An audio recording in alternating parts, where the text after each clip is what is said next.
श्री योग वशिष्ठ महारामायण निर्वाण प्रकरण सर्ग 127। श्री वशिष्ठ जी बोले, हे रामचंद्र जी, यह सप्त भूमिकाएं जो तुमसे कही है, इन्हीं से ज्ञान की प्राप्ति होती है। अन्य साधनों से ज्ञान की प्राप्ति नहीं होती है। हे रामचंद्र जी, जब पुरुष ज्ञानवान हो तब जानिए कि उसकी वृत्ति प्रथम भूमिका में स्थित हुई है। इससे तुम भूमिका की ओर चित्त रूपी चरण रखो, तब तुमको स्वरूप की प्राप्ति होगी। हे रामचंद्र जी, तीसरी भूमिका तक सब कामनाएं निवृत्त होती है, केवल एक आत्मपद की कामना रहती है। यदि उस अवस्था में शरीर छूट जाए तो मनुष्य और जन्म पाकर ज्ञान को प्राप्त होता है, और यदि चतुर्थ भूमिका में प्राप्त होकर शरीर छूटे तो फिर जन्म नहीं होता,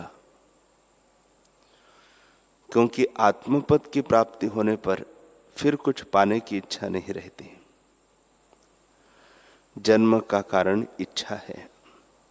जब कुछ इच्छा नहीं रही तब जन्म भी नहीं रहा। जिसको चतुर्थ भूमिका प्राप्त होती है उसको स्वरूप की प्राप्ति होती है। तब फिर इच्छा कैसे हो? जैसे भुना बीज नहीं उगता, वैसे ही उसका चित्त ज्ञान अग्नि से दग्ध हो जाता है, क्योंकि वह सत्य पद को प्राप्त होता है। इसी से वह जन्म नहीं लेता और मरता भी नहीं, संसार को स्वप्नवत देखता है। पंचम भूमिका वाला सुषुप्ति की तरह होता है। छठी भूमिका साक्षी रूप तुर्य पद है। सप्तम तुर्यातीत निर्वाच्य पद है। हे रामचंद्र जी, इतना कहने का प्रयोजन यही है कि वासना का त्याग करो और अचित्त पद को प्राप्त हो। इसका अभिमान होना ही वासना है। जब इसका अभिमान निवृत्त हो तब शांति होगी। परिचिन्न अहंकार न रहेगा। आत्मा के अज्ञान से अहंभाव हुआ है और आत्मज्ञान से यह लीन हो जाता है। हे रामचंद्र जी, संसार एक नदी है। उसमें आधि व्याधि उपाधि रोग तरंग है। राग द्वेष रूपी छोटे मच्छ है और तृष्णा रूपी बड़े मच्छ है। उसमें जीव दुख पाते हैं। जैसे जल नीचे को चला जाता है, वैसे ही मृत्यु के मुख में संसार चला जाता है। उसमें अज्ञान ही जल भरा है। हे रामचंद्र जी, तृष्णा से पुरुष बंधे हैं। इससे तुम हाथी की तरह वैराग्य और अभ्यास रूपी दांतों से तृष्णा रूपी जंजीर को काटो। हे रामचंद्र जी, तृष्णा रूपी सर्पिणी विषय रूपी फुत्कार से विचार रूपी बेल को जलाती है। इससे जीव रूपी किसान दुख पाता है। इससे तुम वैराग्य रूपी अग्नि से उस सर्पिणी को जलाओ। हे रामचंद्र जी, तृष्णा दुखदाई है। जब तक तृष्णा है तब तक संतों के वचन हृदय में स्थान नहीं पाते। जैसे दर्पण पर मोती नहीं ठहरता, वैसे ही तृष्णावान के हृदय में संतों के वचन नहीं ठहरते। तृष्णा के इतने नाम हैं: तृष्णा, अभिलाषा, इच्छा, फूर्णा, संसृति। ये सब इसी के नाम हैं। इच्छा रूपी मेघ ने ज्ञान रूपी सूर्य को ढका है। इससे वह नहीं चमकता। जब विचार रूपी पवन चले तब इच्छा रूपी मेघ नष्ट हो जावे और आत्म रूपी सूर्य का साक्षात्कार हो।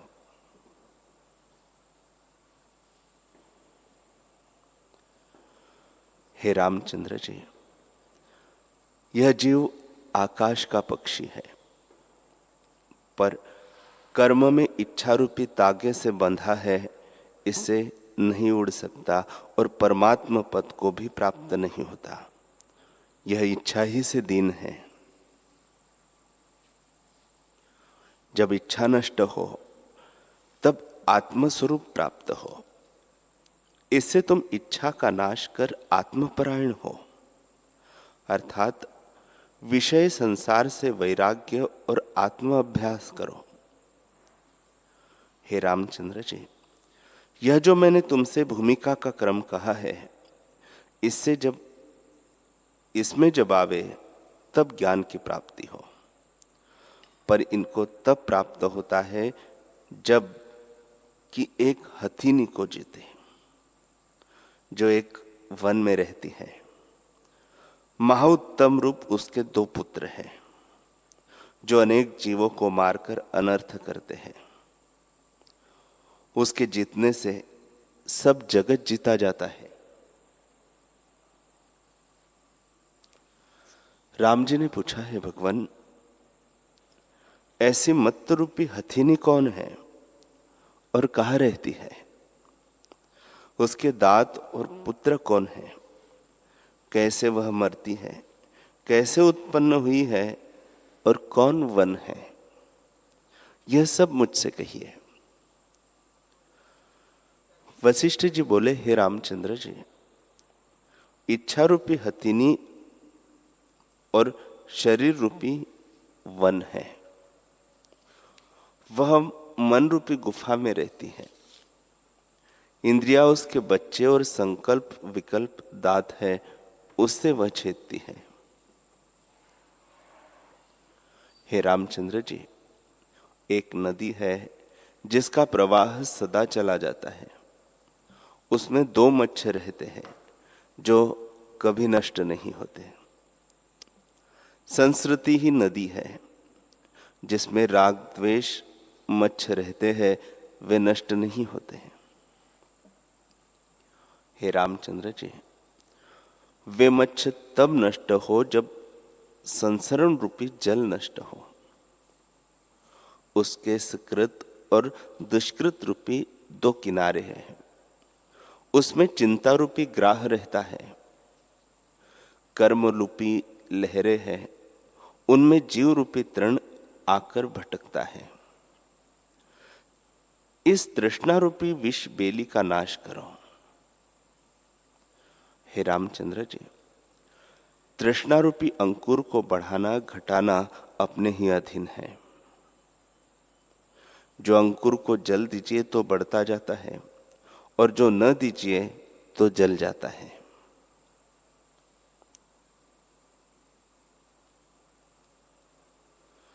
स्फुरण रूपी जल देने से तृष्णा रूपी अंकुर बढ़ता जाता है, और न देने से स्वरूप के अभ्यास द्वारा जल जाता है। हे रामचंद्र जी, तृष्णा रूपी बड़ा मच्छर है जो धैर्य आदि के मांस को भक्षण करने वाला है। उसे वैराग्य रूपी कंडी और अभ्यास रूपी दांतों से नष्ट करो। हे रामचंद्र जी, इच्छा का नाम बंधन है और निरीच्छा का नाम मुक्ति है। हे रामचंद्र जी, एक सुगम उपाय कहता हूं जिससे तृष्णा नष्ट हो जाएगी। निज अर्थ की भावना करो, तो उस भावना से शीघ्र ही आत्मपद की प्राप्ति होगी। तुम्हारी जय होगी और तुम सबसे उत्तम पद को प्राप्त होंगे। फिर तुम्हें वासना न रहेगी। शरीर की चेष्टा स्वाभाविक होगी और सब संकल्प नष्ट हो जाएंगे।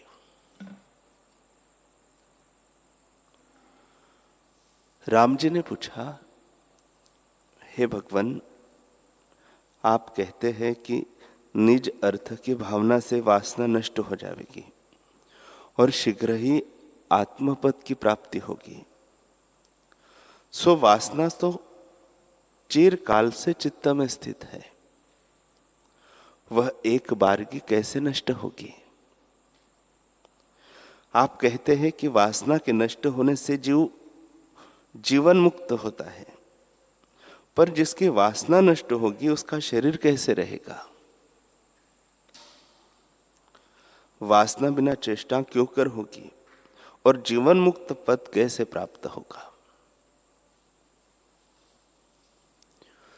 श्री वशिष्ठ जी बोले, हे रामचंद्र जी,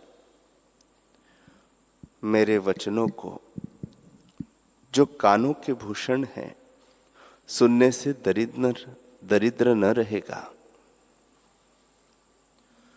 निज अर्थ के धारण से संशय नष्ट हो जाएंगे और आत्मपद की प्राप्ति होगी।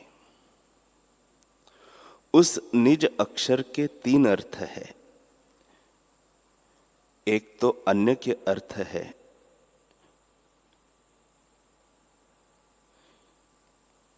कि पंचभौतिक शरीर से तुम्हारा स्वरूप विलक्षण है, और दूसरा अर्थ विरुद्ध है, अर्थात शरीर जड़ और तमरूप है और तुम्हारा स्वरूप आदित्य वर्ण और तम से परे है।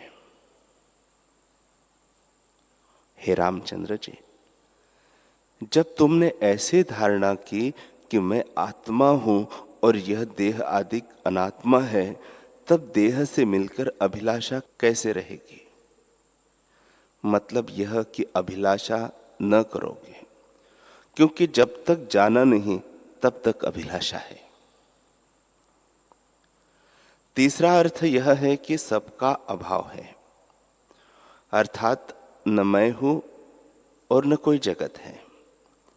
जब ऐसे जाना तब किसकी इच्छा रहेगी, अर्थात किसी की न रहेगी। अथवा जो तुम अपने को देह से विलक्षण आत्मा जानोगे तो भी अविद्याकृत तम रूप शरीर की अभिलाषा न रहेगी। हे रामचंद्र जी, देह तम रूप है और तुम आदित्य वर्ण अर्थात प्रकाश रूप हो। तुम्हारा और इसका क्या संयोग? जैसे सूर्य के मंडल में रात्रि नहीं दिखती, वैसे ही जब तुम अपने को प्रकाश रूप जानोगे तब तम रूप संसार न दिखेगा।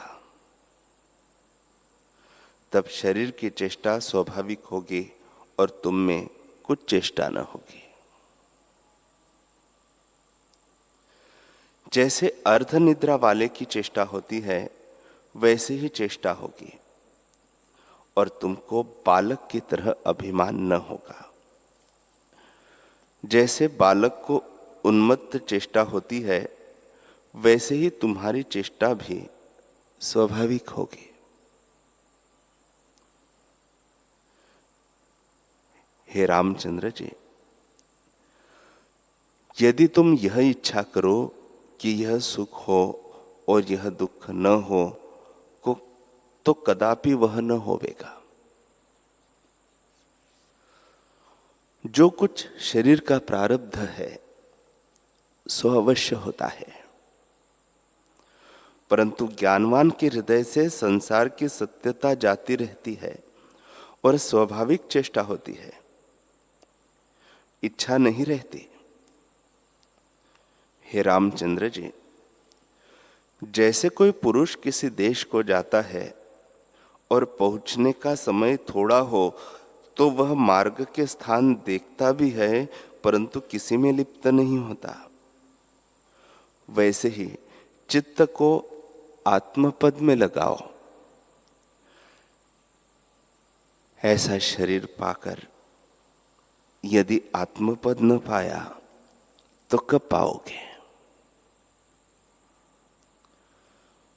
जो आत्मपद से विमुख है वह वृक्ष आदि के जन्मों को पावेगा। इससे हे राम, चित्त आत्मपद में रखो और स्वाभाविक इच्छा बिना चेष्टा करो। इच्छा ही दुखदायक है।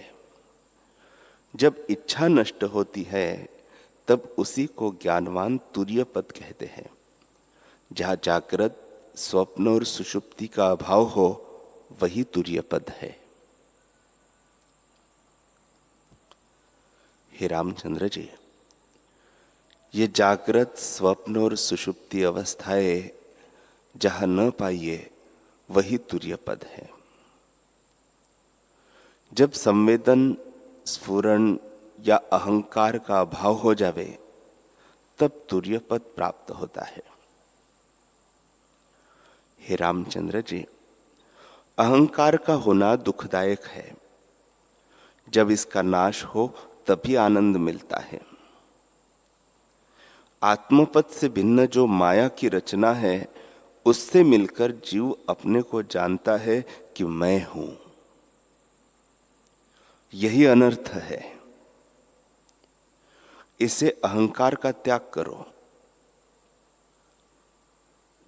जिसको देखकर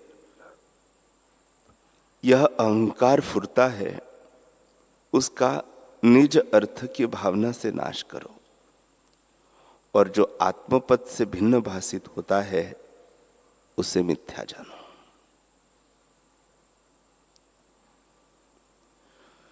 यही निज अक्षर का अर्थ है। जो कुछ संसार भासित होता है उसको स्वप्न मात्र जानो। इसको सत्य जानकर इसकी इच्छा करना ही अनर्थ, और मिथ्या जानकर इच्छा न करना कल्याण है। हे रामचंद्र जी, मैं ऊंची बाह करके पुकारता हूं, पर मेरे वचन कोई नहीं सुनता कि इच्छा ही संसार का कारण है और इच्छा से रहित होना ही परम कल्याण है। जब जीव इच्छा से रहित होता है तब शांत पद को प्राप्त होता है। निरीक्षित होने पर आत्मा ही भासित होता है। जो आनंद रूप, सम और अद्वैत है, उसमें जगत का अभाव है। हे रामचंद्र जी, मोह की बड़ी महिमा है। हृदय में जो आत्मरूपी चिंतामणि स्थित है, उसको विस्मरण करके मूर्ख अहंकार रूपी कांच को ग्रहण करते हैं।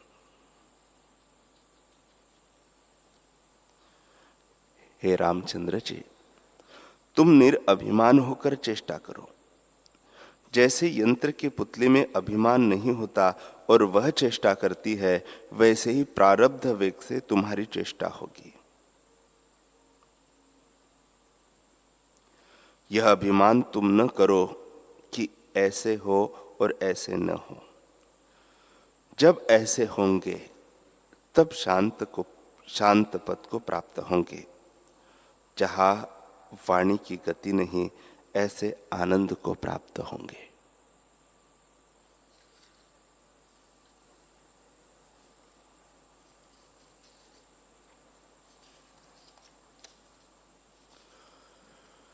हरि ओम।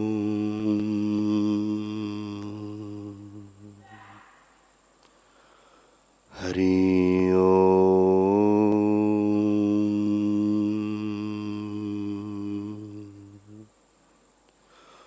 ओम सहनावतु सहनो भुनक्तु सह वीर्यं करवावहे तेजस्विनावधीतमस्तु मां विद्विषावहे।